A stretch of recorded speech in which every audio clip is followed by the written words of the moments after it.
Hello aspirants and welcome again to Legacy IAS Academy. In this video, we will be discussing about the United Nations. We will be discussing the question as to has the United Nations become obsolete? That means is it of any use or not? Now, why is this question even arising? It is arising with respect to what is happening presently. So what is going on is that United States have withdrawn its membership from 66 global organizations. So as we speak, United States have rescinded its membership from 66 global organizations, and more than half of these organizations are affiliated to United Nations. That means for more than 33 of the organizations which are affiliated to United Nations, USA has withdrawn from it. Now USA has been a key,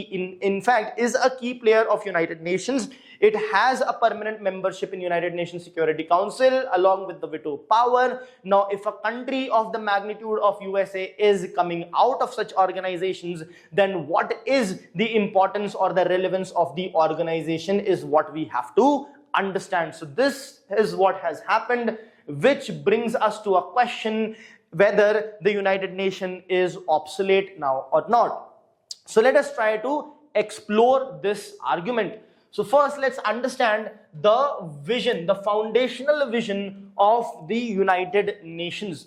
So this United Nations, a lot of international organizations, United Nations, WTO came up later, but before that you have the General Agreement on Tariffs and Trade. Before that you have the International Trade Organization. So that is the genesis of WTO. So International Trade Organization, IMF, World Bank, United Nations, all these organizations came immediately after the World War II. So they have their genesis and reasoning in World War II. Similarly, United Nations was established after World War II. So what was the basis or the vision for the establishment? One was collective security. Collective security, because the countries did not want World War III to happen. So in order to ensure collective security, when all the countries will be members of a particular organization where they can meet, discuss their issues, resolve their issues, come up with resolutions, keep a check on each other, then we can have a situation wherein World War III may not happen. That was the vision, so as to have a collective security and moral restraint specifically with respect to war, and to have dialogue over force. So rather than forcefully capturing a territory or forcefully making the other country do what you want, you rather have a dialogue in a peaceful manner to resolve any kind of conflict that may arise. So this was the vision of United Nations. Now, but what is the contemporary means present? What is the present reality is what we have to understand. Right now, if we see, the United Nations no longer shapes the global outcomes. It no longer shapes the global outcomes. That means if a country wants to do something, United Nations is not able to stop it.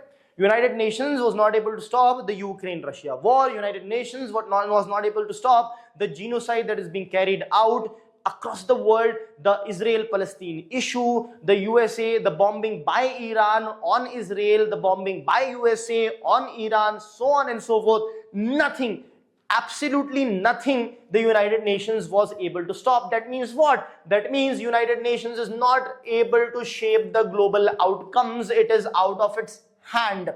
So what has happened is, it is just simply respected symbolically, whereas strategically it is completely ignored. So symbolically we are respecting it, but strategically we are ignoring it, right? So that is the contemporary situation of United Nations.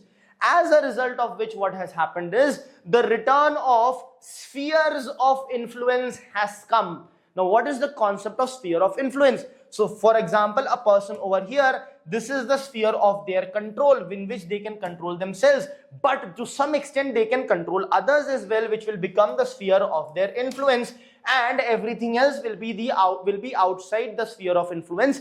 In the same manner, certain countries have certain sphere of influence. Not just that, these countries come together and they form a particular regional grouping, and they have certain sphere of influence around a certain region. So right now we have regional dominance that is coming up. For example, the Chino sphere of influence, which is influencing the various Southeast Asian countries, China, of course, its boundaries, and even influencing even to Russia. So that is Chinese sphere of influence. If you talk about USA is influencing almost the entirety of West, including the European Union and also South America and everyone else about that. So for example, USA's sphere of influence is probably the greatest of any country for that matter. So this is what is the reality. USA, the Western Hemisphere; Russia, the Eastern Europe, Caucasus and Central Asia; China, as I said, Southeast Asian countries, the various supply chains, Taiwan, etc. is what the sphere of influence is.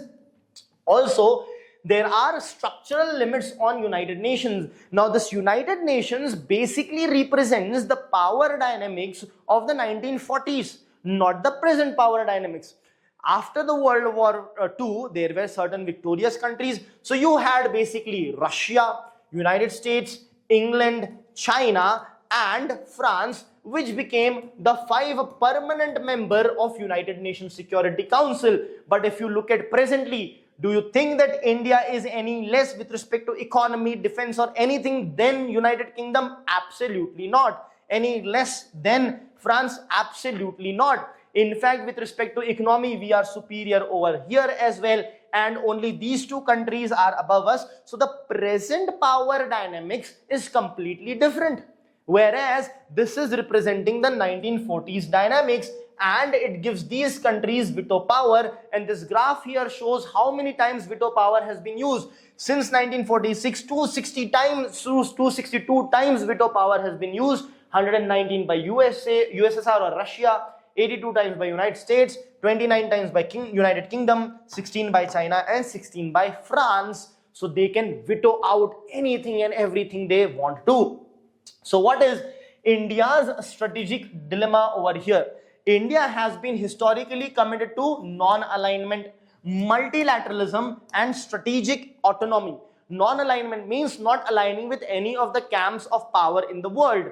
Multilateralism means there needs to be multiple powers. We are not up for bipolarism, unipolarism, so on and so forth, where you have only 2 or 1 power. We want multilateral, and this should represent the contemporary power structure, not the earlier 1940s or 1990s power structure. Right. So what is the present reality? Now we are a major power of the world without being recognized legally by any of the international organization. So the dynamics have changed. India is a major power, but no recognition as such. So that leads to a case for Indosphere of influence. That means India should start having its own sphere of influence moving forward. So does that mean that we should reject United Nations? Absolutely not. It's not with respect to rejection of United Nations, but acceptance of the present reality. So do not reject this, but accept the present reality. We must start building issue-based coalitions. So coalition with respect to certain countries based on certain issues, and certain other coalitions for some other issue basis, and lead the global south substantially. The south of the globe can be led by India. India can be the leader of that, and that is how our sphere of influence can be created. Now, why India needs sphere of influence is because the retreat from multilateralism that is happening. USA is also walking off, wants to become a single superpower. So does China. At the same time, there is rise of sphere of influence by other countries and regions. So it's a need for India to also do it. And the strategic implication for India, if India does not have its own sphere of influence, India can be left out, as a result of which we should also strive for our own sphere of influence, specifically in the global south. Thank you.